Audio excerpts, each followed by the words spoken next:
로마서 42번째 시간입니다. 남은 자가 있느니라. 아는 것이 힘이다. 그런 말이 있죠. 사람들이 많이 배워서 실력을 쌓아 놓아야 된다는 겁니다. 아브라함 링컨은 나는 공부하고 준비하리라. 그리하면 기회가 올 것이다. 어떤 일이 주어졌을 때 그때 가서 준비하고 그때 가서 뭔가를 해보려고 하면 안 됩니다. 미리 준비하고 있으면 준비된 죄가 하나님 앞에 쓰임 받는 겁니다. 그래서 졸업이라는 말은 한문에서는 학업을 마친다 하지만 영어에서는 시작이라는 뜻입니다. 학교 교육은 끝났지만 사회에서 새로운 공부를 시작한다는 거예요. 그래서 인간은 모든 것으로부터 배워야 돼요. 여러분, 나이가 많이 들어가신다고 해서 내가 이 나이에 뭘 배우냐 그렇게 생각하시면 안 됩니다. 나이가 드실수록 더 많이 배워야 돼요. 왜 배워요? 우리가 제일 무서워하는 치매. 여러분, 치매가 우리가 뇌를 자꾸 회전시켜야 치매 걸리지가 않아요. 그러니까 이것도 저것도 안 하고 가만히 있으면 나도 모르는 사이에 병이 올 수가 있어요. 그래서 부지런히 건강하실 때 돌아다니시고 하나님 전에 달려나오고 또 내가 책을 볼 수 있을 때 보고 자꾸 움직여야 돼요. 그게 몸을 움직이고 자꾸 해야 우리가 몸도 건강하고 또 생활에 활력도 넘치는 겁니다. 그래서 세상도 배워야 되고 역사도 배워야 되고 경제도 배우고 인간이 지켜야 할 덕목들도 배워서 알게 되는 겁니다. 그리고 신앙생활도 배우는 거예요. 하나님을 바로 배워야 된다는 겁니다. 그래서 신앙의 3박자, 바로 알고 바로 믿고 바로 행하자는 겁니다. 여기서 첫 번째 바로 아는 것은 바로 배워야 알 수 있다는 겁니다. 우리가 하나님 말씀을 바로 배운다는 거, 또 하나님 말씀을 듣는다는 거, 하나님 앞에 있다는 그 자체가 복 중에 복으로 여기시기 바랍니다. 로마서를 다시 한번 짚어보면 1장에서 3장까지가 죄론으로 이루어져 있어요. 첫째는 이방인의 죄, 그리고 다음으로는 유대인의 죄, 그리고 인류의 모든 죄를 다루고 있습니다. 그래서 바울은 죄 없이는 구원을 받을 필요가 없기 때문에 죄론을 먼저 설명한 겁니다. 그리고 4장에서 7장까지 하나님께서 이 죄에서 구원할 방법을 말씀하셨어요. 하나님 편에서 구원하는 방법, 바로 하나님이 주신 은혜로 주신 거고, 인간 편에서는 믿음으로 받는 겁니다. 하나님께서 은혜를 주시는데 그것을 믿음으로 받아들일 때에만 사람은 구원을 받게 되는 겁니다. 하나님의 그 크신 은혜, 요한복음 3장 16절이죠. 하나님이 세상을 이처럼 사랑하사 독생자를 주셨으니 이는 저를 믿는 자마다 멸망치 않고 영생을 얻게 하려 하십니다. 그러니까 이런 사실을 우리가 믿고 받아들일 때 구원함을 받는 것입니다. 그리고 우리의 신분의 변화가 오죠. 영접하는 자 곧 그 이름을 믿는 자들에게는 하나님의 자녀가 되는 권세를 줬다. 그러니까 예수를 믿음으로 하나님 자녀, 천국 백성이 되었다는 겁니다. 바울은 구원받은 하나님의 자녀들은 이 세상에 그 어떤 세력도 우리를 하나님께로부터 끊을 수 없다고 얘기하고요. 그래서 로마서 8장 38절로 39절에 절대로 하나님과 우리 사이엔 끊을 게 없다 단호하게 선언하고 있습니다. 그리고 9장에서 10장으로 넘어가면서 이제 동족의 구원을 애타게 기도하면서 그가 생각한 거는 왜 유대인들이 예수 믿지 못하고 구원받지 못하는가, 그것 가지고 한참 고민하다가 발견한 게 있어요. 그들은 하나님이 원하시는 의의는 받아들이지 않고 자신들의 의의를 내세우기 때문임을 알았습니다. 십자가의 귀한 의의를 받아들이고 믿기만 하면 되는데 그걸 믿지 않고 자신들의 율법을 지키려고 그 율법을 지켜서 천국 가려고 하기 때문에 하나님과 자꾸 관계가 멀어져 갔다는 겁니다. 그렇다면 하나님이 택한 이스라엘이 예수 그리스도를 믿지 않는 것을 보니 하나님이 이스라엘 백성들을 버리신 것인가? 이런 질문을 이제 하게 됩니다. 그러나 바울의 대답은 아니다라는 거예요. 오늘 그것을 오늘 11장에서 다루고 있습니다. 그 11장의 바울의 핵심은 하나님께서 남은 자를 마련해 놓으셨다는 겁니다. 이런 사상을 남은 자의 신학이라고도 부르기도 합니다. 하나님의 약속과 성취 전체가 아니라 소수의 남은 자를 통해서 이루어 가신다는 겁니다. 모세가 12명의 전당권을 가나안에 보냅니다. 그 중에 10명이 돌아와서 절망적이고 부정적인 보고를 드리므로 이스라엘 백성들이 통곡을 해요. 그러나 오직 두 사람 여호수아와 갈렙만이 저들은 우리의 밥이다. 하나님이 그 땅을 우리 가운데 주셨다. 우리가 싸우러 가자. 이때 하나님이 누구와 일하셨어요? 남은 자였던 여호수아와 갈렙을 통하여 일하셨습니다. 이 남은 자의 원칙은 성경 전체를 관통하고 있어요. 하나님께서 아브라함을 부르시고 언약을 맺으시기를 너와 네 자손이 복주시겠다 이렇게 약속하셨어요. 근데 아브라함의 아들이 몇 명입니까? 몇 명으로 알고 계세요? 8명입니다. 8명. 우리가 보통 2명으로 알고 있어요. 8명이에요. 하갈에게서 이스마엘을 나오고 사라에게서 난 이삭, 그리고 후처였던 구드라에서 시므온, 욕산, 무단, 미디안, 이스박, 수아 6명의 아들을 낳아요. 그래서 도합 8명입니다. 그런데 우리가 생각하기에는 그 자녀들에게 복주리라고 하셨으니 8명 모든 자녀들에게 복이 임하는 줄을 우리가 생각하고 있습니다. 또 그래야 마땅한 거로 생각하고 있어요. 그런데 하나님의 약속은 그것이 아니라 8명의 아들 중에서 단 1명 이삭에게만 복을 주시고 이삭 하나를 통해서 큰 민족을 이루겠다 말씀합니다. 그러니까 이삭이 남은 자라는 거예요. 이 남은 자 한 사람을 통해서 하나님의 약속이 이루어지고 약속된 복이 부어집니다. 여러분, 남은 자는 분명히 있습니다. 아무리 핍박이 오고 환난이 와도 하나님 은혜로 말미암아 남은 자들을 세워두십니다. 노아의 때도 보세요. 모든 사람이 다 악해지고 죄악으로 세상이 가득했을 때 타락과 방종의 시대였지만 그 중에서도 하나님이 동행하는 의인 같은 한 사람, 바로 노아를 남겨둡니다. 그 한 사람을 통해서 하나님은 일을 해 가시는 거예요. 그러니까 남은 자가 되었다는 건 엄청난 복입니다. 오늘 이제 바울이 동족에 대한 말씀으로 이어져 가요. 자, 1절을 다 같이 읽습니다. 그러므로 내가 말하노니 하나님이 자기 백성을 버리셨느뇨? 그럴 수 없느니라. 나도 이스라엘인이요 아브라함의 씨에서 난 자요 베냐민 지파라. 자, 그러므로 내가 말하노니 10장에서 이스라엘이 불순종함으로 구원의 복음이 이방인에게로 퍼져갔습니다. 바울은 이스라엘이 스스로 하나님 주신 특권을 포기함으로 말미암아 하나님 은혜가 이방으로 넘어갔다는 거예요. 그래서 하나님이 자기 백성을 버리셨느뇨? 묻습니다. 그럴 수 없느니라. 바로 이거예요. 겉으로 보기에는 소망 없는 것 같지만 하나님께서는 자기 백성을 절대로 버리지 않는다는 그의 믿음이었습니다.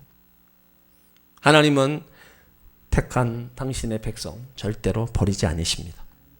2절 하반절에도 하나님이 그 미리 아신 자기 백성을 버리지 아니하셨나니 역시 버리지 않는다는 말입니다.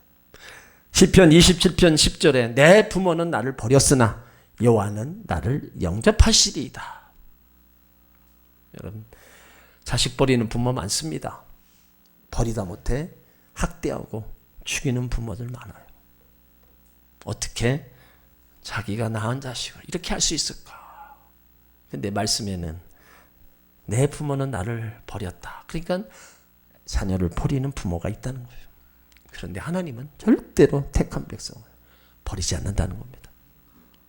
이렇게 확신을 갖게 된 배경에는 바울 자신이 구원받은 사실을 근거로 하고 있습니다. 1절에서 바울이 뭐라 그랬어요?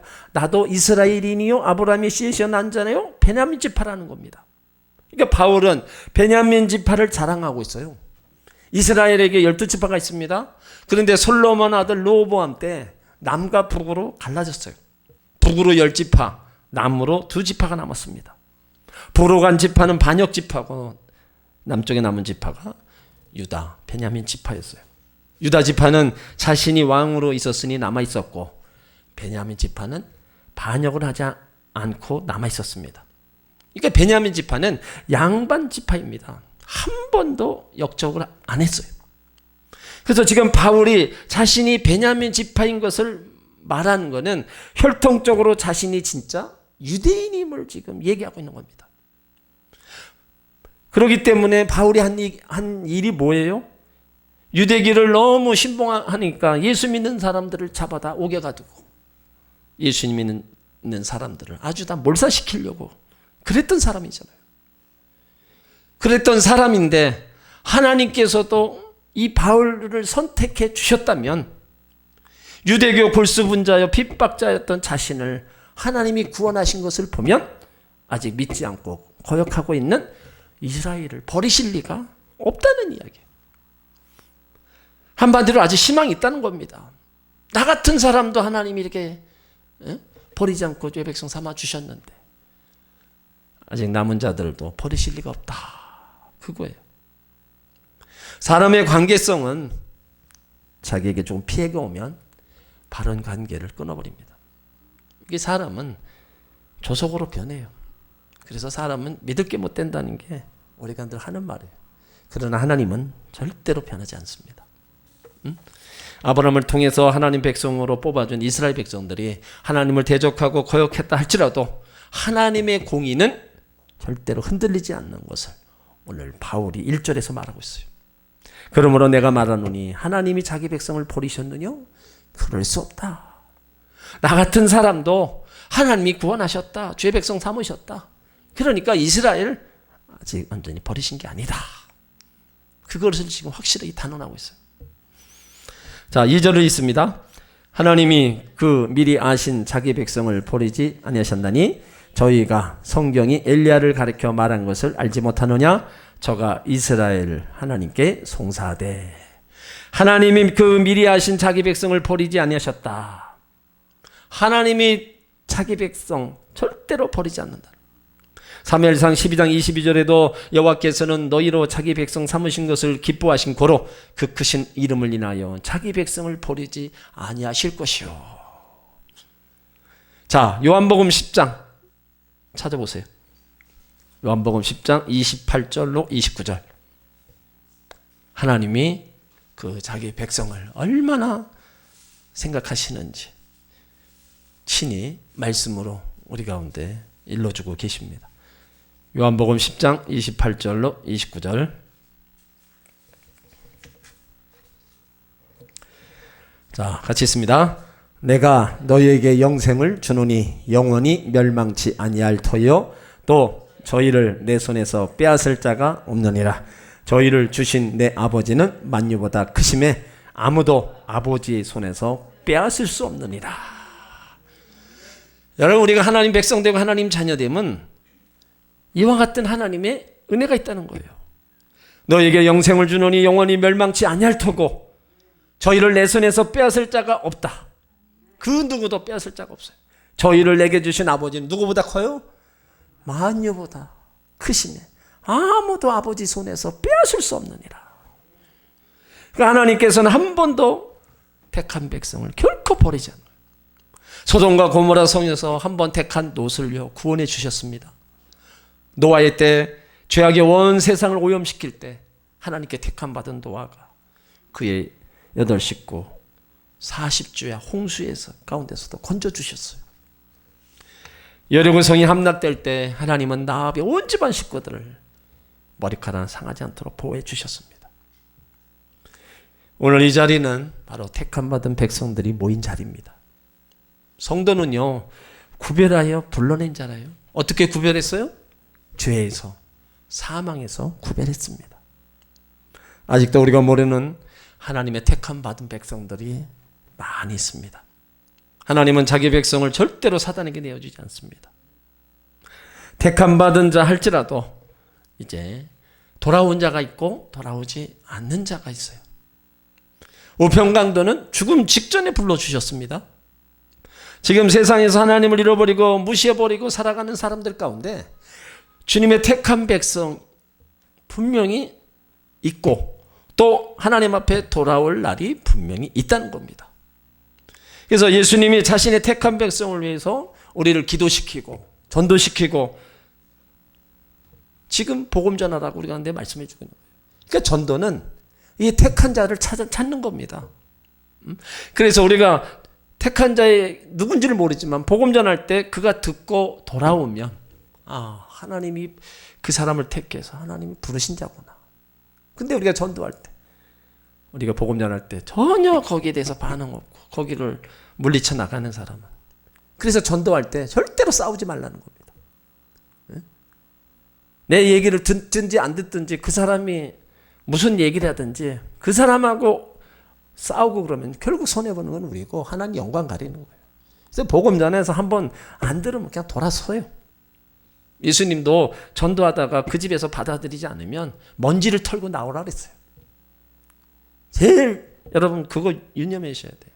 나는 나대로 뭐 복음 전하고 한다고 그러지만은 그것이 하나님의 영광을 가려서는 안 된다는 거예요. 절대로 그들에게 화를 내거나 큰소리하거나 싸움은 절대로 있어서는 안 되는 겁니다. 하나님이 택한 자라면 내가 한마디 얘기만 해도 돌아올 자는 돌아옵니다. 아무리 내가 여러분 전도 내가 거두려고 내가 열매를 거두려고 그거는 착각입니다. 나는 복음을 전할 뿐이에요. 잘하게 하시고 열매를 거두신 분은 하나님이시라는 겁니다. 그걸 내가 다 하려고 그러니까 자꾸 전도할 때 실망하게 되고 분쟁이 일어나서 다 포기해버리는 그런 경우가 나오는 거예요. 그러니까 하나님이 택한 백성은 이제 어떤 방법으로든 간에 하나님이 끌어들이신다는 거예요. 그래도 안 오면 어려움을 통해서라도 하나님이 불러주신다는 사실을 여러분 믿으시길 바랍니다. 지금 핍박하는 남편이 언젠가 깨어져서 하나님 앞으로 나올 것을 믿으시길 바랍니다. 아무리 큰소리치고 세상으로 빠진다 할지라도 하나님이 부르시면 꼼짝없이 머리를 숙이고 주 앞에 나올 수밖에 없는 인생이라는 거예요. 시편 94편 14절에 여호와께서는 그 백성을 버리지 아니하시며 그 기업을 떠나지 아니하시리로다. 이렇게 하나님은 택한 백성 절대로 버리지 않으십니다. 오늘 2절에 너희가 성경이 엘리야를 가리켜 말한 것을 알지 못하느냐. 바울은 1절에서 자신을 들어 이스라엘을 버리지 않았다는 것을 확실히 말했습니다. 그리고 2절에 와서는 이제 구약 열왕기상 19장을 인용해서 하나님이 이스라엘을 버리지 않았다는 근거를 엘리야를 제시하는 겁니다. 구약시대 이스라엘 백성들이 국가적으로 하나님을 떠나고 버림당한 것처럼 보이는 암흑기가 여러 번 있었어요. 그 중에서도 북이스라엘 7대 왕으로 9시대 가장 우상 숭배가 심했습니다. 그 당시 아호방은 백성을 유혹해서 바알과 아세라상 우상을 섬기도록 했어요. 그 부인 이세벨 역시 간악한 왕비로 아주 악명이 높습니다. 이 아호방 시대에 활약했던 엘리사 선지자를 지금 바울이 말하고 있어요. 엘리야는 너무 유명한 선지자이기 때문에 2절에서 너희가 성경이 엘리야를 가리켜 말한 것을 알지 못하느냐. 그러니까 엘리야는 아합과 이세벨의 우상 섬기며 하나님의 징계가 올 것을 경고한 사람입니다. 우상과 제입받은 이스라엘을 바라본 엘리야가 하나님 앞에 기도했을 때 3년 6개월 이스라엘 땅에 비가 오지 않았어요. 그 후에 엘리야는 하나님 말씀을 받고 갈멜산 산상에 올라 바알을 섬기는 85명과 맞붙어서 어느 신이 참신이냐. 바로 그 자리에서 하나님이 참신임을 보여줬습니다. 850명 바알 선지자들을 기내 신옥간에서 다 죽였어요. 엘리야가 이렇게 승리하여 이스라엘 백성이 참 여호와가 참 하나님이신지를 다시 믿게 되었는데 그로 인하여 이 왕은 이세벨이 엘리야를 죽이겠다 체포령을 내렸죠. 그 소식을 들은 엘리야가 낙심해서 그 길로 호렙산 강야로 도망가 노덴나무 아래서 죽기를 간구합니다. 하나님 이제 그만 살겠습니다. 내 영혼을 거두어 주십시오. 이때 하나님의 음성이 들려와요. 엘리야야 내가 지금 어디 있느냐. 그때 대답이 오늘 3절입니다.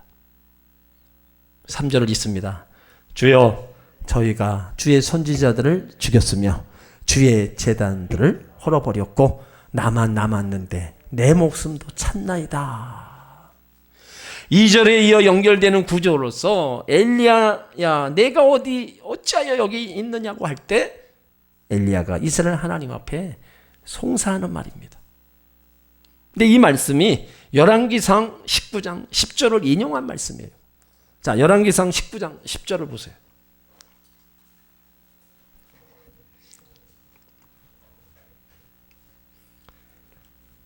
열왕기상 19장 10절.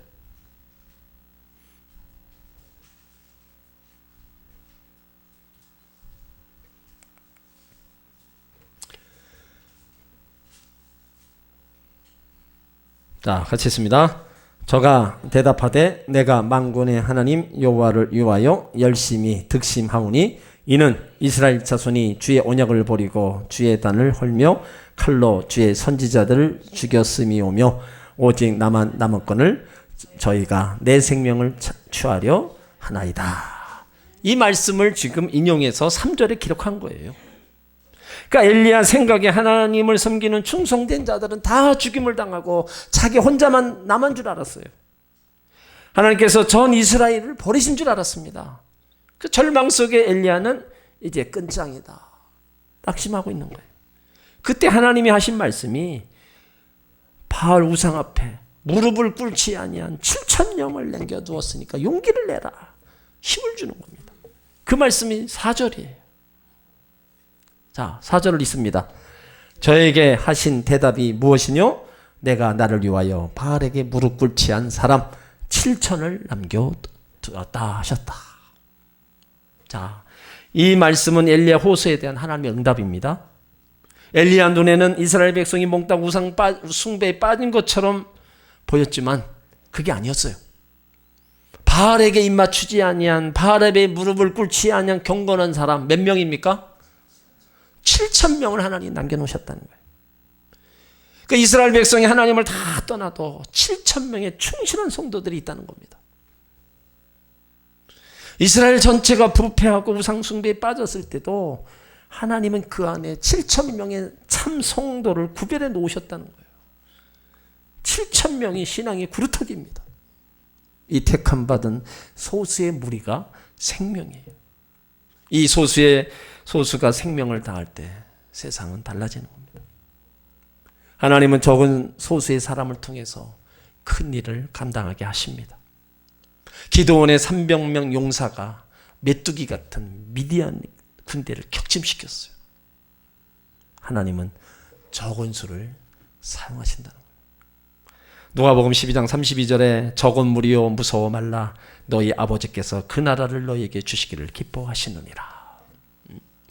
신약 시대 예루살렘에는 학자들, 교법사들, 바리새인들 이 사람들이 참 신앙을 지켜온 게 아닙니다. 갈릴리 바다 소수의 어부 출신들이 예수님의 제자가 되고 참 신앙의 역사를 만들어갔어요. 중세 암흑 시대 전 구라파 사회적 종교가 도덕적으로 부패하고 모든 성직자들, 신자들이 신앙의 불신앙 상태로 있었던 것 같은데 하나님께서 남겨놓으신 마틴 루터나 존 칼빈, 쯔빙글리 같은 소수의 참 신앙인들에 의해서 종교개혁이 일어나고 하나님의 영광이 나타났습니다. 요즘 한국교회를 혹평하는 사람들 많습니다. 왜 교인들이 다 저러냐? 교회가 썩었다. 별 얘기를 다 해요. 그러나 하나님께서 그 안에 진실한 성도들을 남겨두시고 하나님의 일을 감당케 하신다는 겁니다. 교회 안에도요, 하나님이 남겨두신 일꾼들이 있어요. 큰 교회나 작은 교회, 성도 전체가 일하지 않습니다. 하나님께서 남겨두신 몇 사람의 일꾼들을 통해서 교회가 세워져 가는 거예요. 그러니까 하나님이 남겨놓으신 자, 그 남은 자들을 통해서 하나님은 하나님의 일을 해요.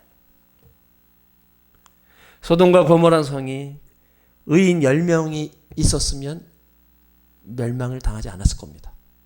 그 10명조차도 없었다는 거예요. 지금 이 세상 믿지 않는 사람 많습니다.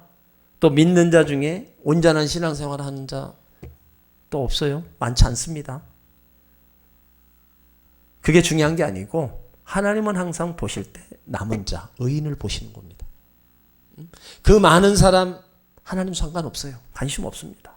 항상 택한 백성, 남은 자, 의인들을 하나님이 보시면서 그 남은 자와 함께 그 소수가, 무리가 소수이다 할지라도 하나님은 그 사람을 통해서 하나님 일하고 가신다는 겁니다. 그러면 우리가 그 남은 자가 돼서 하나님 앞에 붙들림만 되고 하나님의 앞에 있고 그 일을 감당해 나간다면 여러분, 그것은 우리가 정말로 감사한 일입니다. 하나님 앞에 내가 남은 자가 되어서 쓰임받고 있다는 거, 정말 우리가 감사해야 돼요. 그런데 그 남은 자가 어떻게 됐느냐? 오늘 5절에 그걸 말하고 있어요. 5절을 읽습니다. 그런즉 이와 같이 이제도 은혜로 택하심을 따라 남은 자가 있느니라. 남은 자의 선택은 하나님의 절대 주권에 관한 일입니다. 그래서 바울이 은혜로 택하심을 따라 이렇게 말하고 있어요. 남은 자가 되고 안 되고는 오로지 하나님의 은혜로 선택에 달려 있다는 것이지 인간 스스로가 원해서 된다는 일이 아닙니다. 우리가 개입할 수가 없습니다. 그 남은 자로서의 하나님의 선택은 하나님의 긍휼을 깨닫고 하나님을 진실한 마음으로 신뢰하는 사람에게 주어지는 거예요. 자신이 연약함을 인정하고 하나님께서 자신의 내 삶의 모든 것을 맡기는 자에게 바로 주어지는 하나님의 은혜라는 겁니다.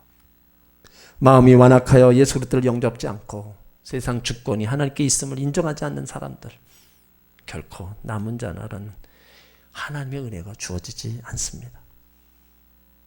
하나님만이 나의 모든 것이 된다고 고백하는 주의 백성, 복음으로 우리를 죄로부터 구원해 주실 줄 알고 주님의 은혜를 간절히 구하면 바로 우리가 남은 자의 은혜를 잊고 계속해서 살아갈 수 있다는 거예요. 그래서 오늘 바울이 자기 자신을 보면서 이스라엘의 그 많은 백성들이 믿지 않고 자꾸 딴 길로 가고 있을 때 다 정말 하나님이 버리셨나?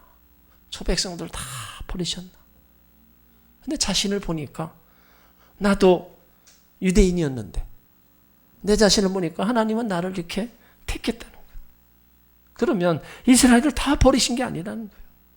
나 같은 사람을 택했으니까 분명히 저 중에서 남은 자가 있을 거다. 응? 지금 우리 사는 이 땅에서도 마찬가지입니다. 응?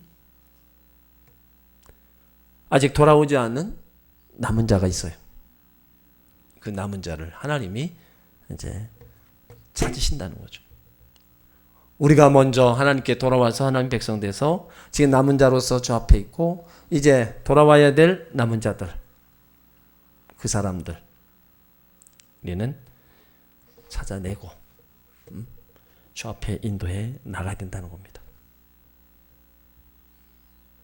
그리고 오늘 4절에서 얘기한 것이 우리가 정말로 새겨 들어야 돼요. 엘리야만 하나님이 남은 자로 쓰신 게 아니라는 거예요. 바알에 무릎 꿇지 아니한 7,000명을 남겨뒀다. 하나님이 나만 주의 백성 삼으신 게 아니라 나 말고도 많은 이들 주께로 돌아와야 될 그런 사람들을 아직도 있다는 거예요. 여러분, 우리는 은혜로 택하심을 받은 것에 감사하고요. 정말로 우리가 이렇게 하나님이 나를 선택해 주셨다는 거 정말로 감사하며 우리가 신앙생활 정말 잘해야 됩니다. 여러분, 제가 늘 얘기하지만 특별히 로마서를 이게 쭉 보면서 정말로 우리가 하나님 잘 섬겨야 되고 예수 잘 믿어야 돼요. 철저하게 버림받은 죄로 말미암아 버림받은 인간입니다. 우리가 죽어 마땅한 사람이에요. 우리가 하나님 앞에 내세울 게 뭐가 있어요? 선한 거 하나라도 뭐 내세울 거 있어요? 하나도 없어요. 철저히 죄의 싹수로 말미암아 죽어야 마땅한 죄인 중에 죄인들, 그 하나님이 생명 주시고 은혜 주셔서 이렇게 믿음으로 구원을 얻게 해주셨다는 거, 이거 하나만으로도 우리가 정말 하나님 앞에 감사해야 돼요. 잘 살고 못 사는 건 그 다음입니다. 두 번째예요. 이거 하나만 가지고도 정말로 하나님께 감사하고 하나님 앞에 우리가 늘 있어야 됩니다. 우리는 다 이 땅에 영원하지 않는다는 것을 우리는 다 알잖아요. 모든 사람들이 다 태어나서 그 길을 다 갔고 우리도 지금 그 길을 가고 있을 뿐입니다. 그럼 언젠가는 끝날 날이 있다는 거예요. 그 끝날 날이 있는 우리 인생인데 우리는 자꾸 다른 곳에 관심을 두고 다른 것들을 추구하면서 나가는 이런 어리석은 삶이 살아서는 안 됩니다.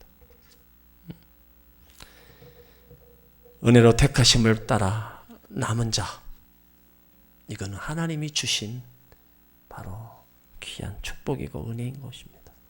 이것을 여러분들이 알고 정말 하나님께 감사하며 아껴진 사명들 이루어 나가시기 바랍니다.